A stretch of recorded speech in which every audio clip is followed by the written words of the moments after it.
Welcome to Busy Bee Living. Today we are going to address that nasty little chip from a rock in the road.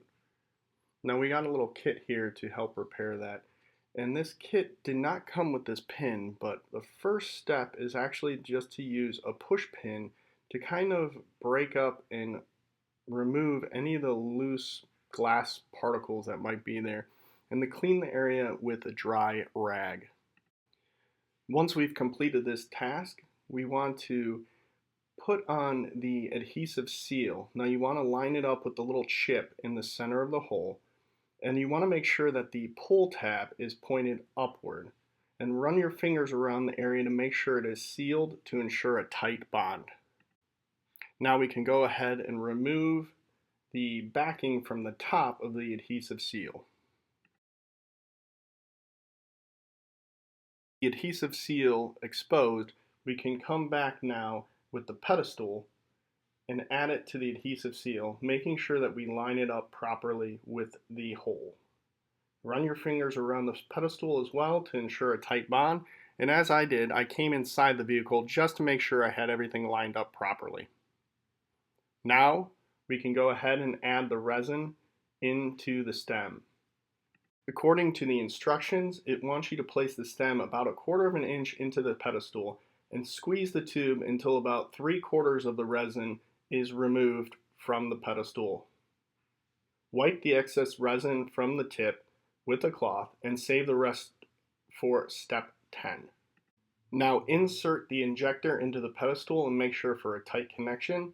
Hold it with one hand and pull the plunger upward with the other, and you will want to engage the lock in the lower notch of the plunger.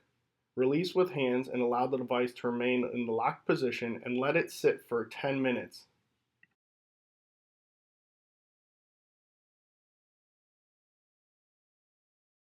Once 10 minutes is up, you'll want to remove the injector momentarily to let some air in.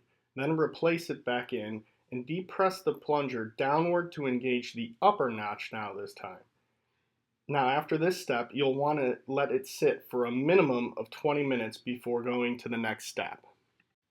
Once at least 20 minutes has gone by, you'll want to remove the injector now, and then you can discard it. Loosen the outer edges of the pedestal and the seal with a safety razor. Once the top part of the pedestal and the seal is bent away from the glass, the grip of the pedestal should come loose. Slowly pull the tab away and wipe any excess resin away.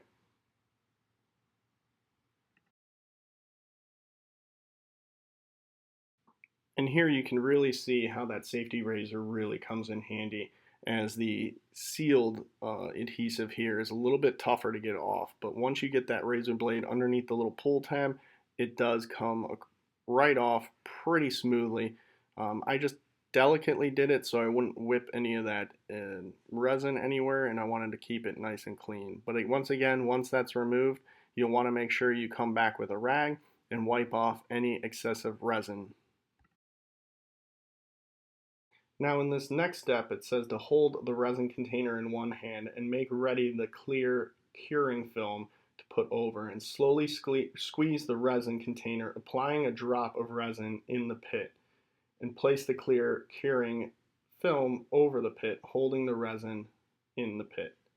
I didn't need to do this because I had a little bit of excess resin already on there, but you can do it as well.